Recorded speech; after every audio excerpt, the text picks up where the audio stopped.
Why do some people seem to create opportunities wherever they go, while others work just as hard and never get ahead? Is it intelligence, luck, education, or is there something happening inside the mind before success ever appears in the real world? For more than 80 years, one book has claimed that the biggest difference between successful people and everyone else isn't talent or money, it's the way they think. That book is Think and Grow Rich by Napoleon Hill. It has sold over 100 million copies and influenced entrepreneurs, athletes, business leaders, and millions of ordinary people. But here's the interesting part. Some of the book's stories have been questioned over the years.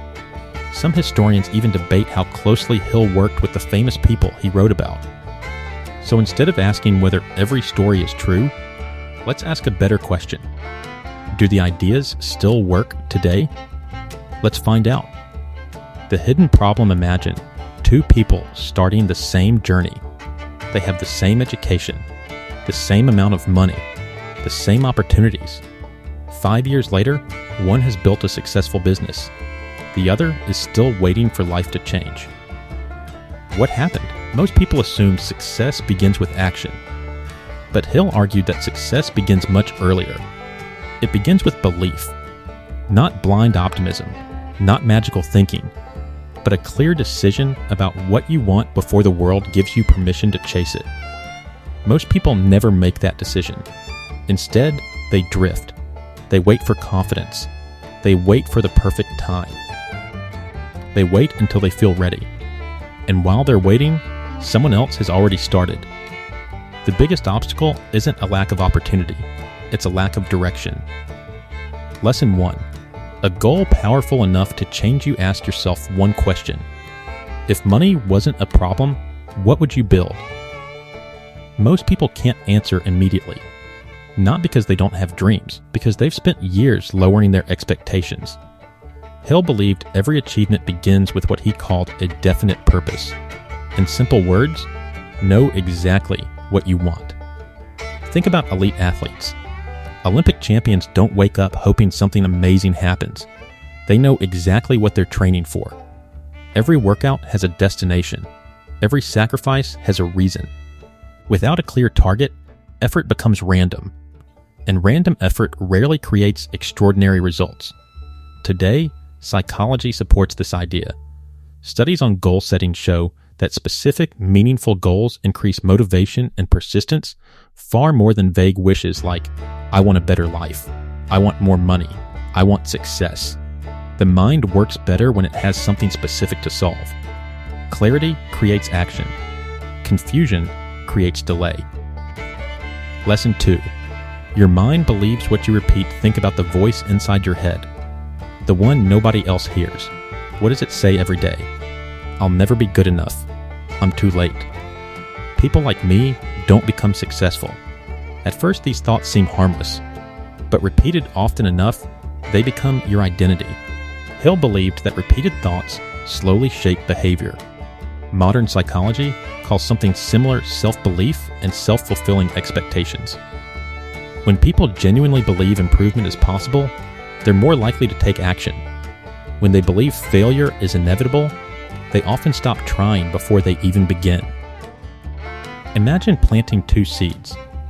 One receives sunlight every day. The other stays hidden in darkness. Which one grows? Your thoughts work the same way.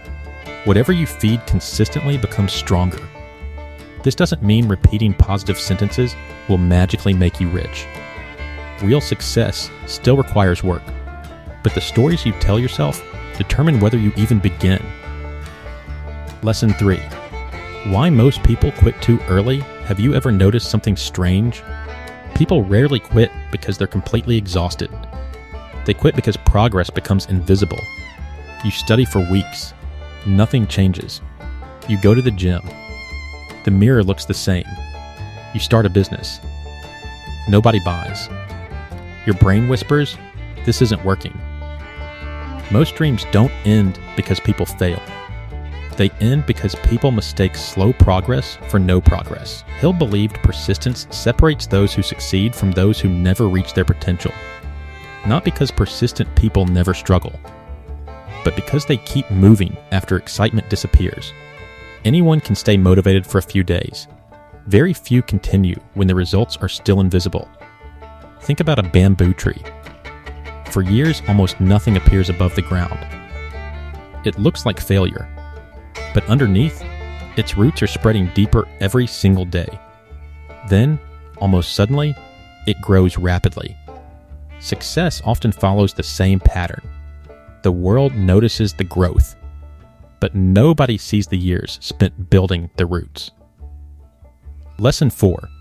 The company you keep shapes your future. Take a moment and think about the 5 people you spend the most time with. Do they challenge you? Do they encourage growth? Or do they constantly remind you why your dreams won't work? Hill introduced the idea of the mastermind, a group of people who combine knowledge, encouragement, and accountability to help each other succeed. Today, we see this everywhere. Startup founders build communities. Professional athletes train with elite coaches. Successful creators collaborate instead of working completely alone. Growth is rarely a solo journey. Your environment quietly influences your standards. If everyone around you believes average is enough, eventually, average starts feeling comfortable.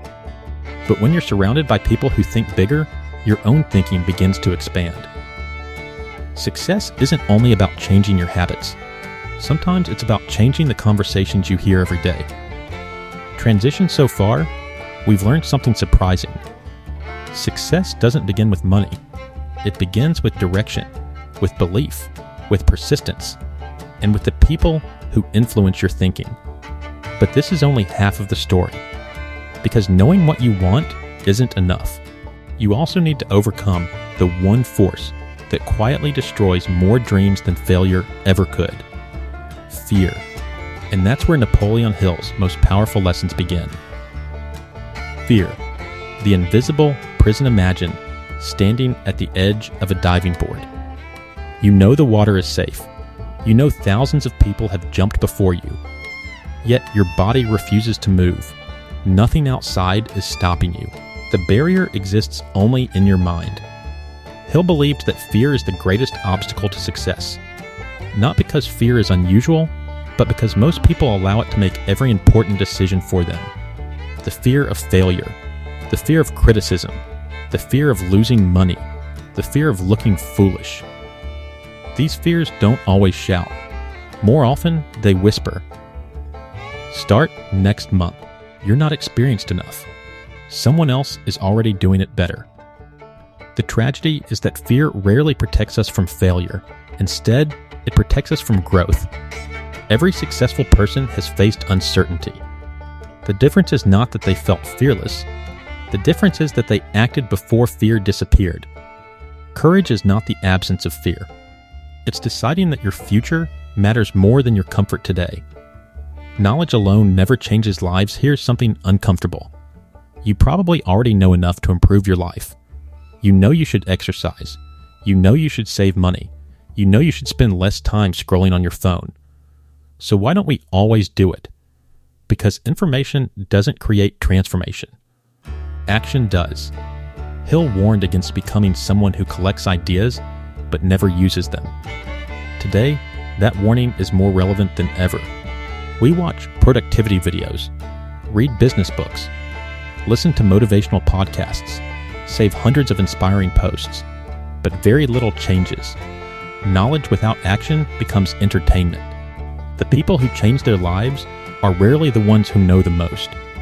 They're the ones who consistently apply what they already know. A simple plan executed every day will almost always outperform a perfect plan that never leaves your notebook. What modern science agrees with this is where it's important to separate inspiration from evidence. Some readers treat Think and Grow Rich as if it's a scientific formula for becoming wealthy. It isn't. There is no proven law that simply thinking about money will attract riches. Success depends on countless factors: skills, timing, opportunity, relationships, persistence, and sometimes even luck. But modern psychology does support several of Hill's core ideas. Clear goals improve focus. Believing improvement is possible increases persistence. Supportive social circles influence behavior. Consistent effort compounds over time. These ideas are backed by decades of research. The book works best when it's read as a guide to developing the mindset that helps you take meaningful action, not as a promise of guaranteed wealth. That distinction matters. Because real success isn't built on wishful thinking. It's built on disciplined thinking followed by disciplined action. The real meaning of Grow Rich, perhaps the biggest misunderstanding about this book, is its title. Most people hear Think and Grow Rich and assume it's only about money. But look at the happiest people you know. Many of them measure wealth differently. Rich in health. Rich in friendships. Rich in freedom. Rich in purpose. Money can improve your life, but it cannot replace meaning. Hill's greatest lesson may not be about becoming a millionaire. It may be about becoming the kind of person who creates value wherever they go. Because when your character grows, your opportunities often grow with it. Success is rarely something you chase. More often, it's something you become prepared for. A challenge for the next 7 days. So how can you apply this book without starting a company or making a huge investment? For the next 7 days, choose one goal you've been postponing. Not someday. Today, write it down. Make it specific. Then ask yourself one simple question every morning. What is one action I can take today that moves me closer to this goal? Not 10 actions. Not a perfect strategy. Just one. At the end of each day, ask another question. Did I move forward, or did I make another excuse? Small actions repeated consistently reshape your identity. And once your identity changes, your habits begin to follow. Final thoughts. After more than 80 years, Think and Grow Rich continues to inspire millions of readers around the world. Not because every story in the book can be verified. Not because every idea is scientifically proven. But because it reminds us of something we often forget. Your future is shaped long before anyone notices your success. It's shaped in the quiet moments. When you choose discipline instead of distraction, learning instead of complaining, action instead of excuses. Most people spend their lives waiting for the perfect opportunity, but opportunities rarely arrive fully formed. More often, they appear after you've already taken the first step. Perhaps that's why so many people never become rich. Not because they lacked intelligence, not because they lacked talent, but because they waited for certainty before they were willing to begin. The people who change their lives aren't the ones who have all the answers. They're the ones who decide that staying the same has become more painful than trying something new. So the next time fear tells you to wait, ask yourself one question. If I keep thinking the way I think today, where will I be 5 years from now? Your answer may change far more than your income. It may change your entire life. If you enjoyed this breakdown and want to discover more life-changing ideas from the world's greatest books, subscribe to Beyond the Pages. Because sometimes one powerful idea is enough to change the direction of your life. Until next time, keep learning, keep growing, and keep turning the page.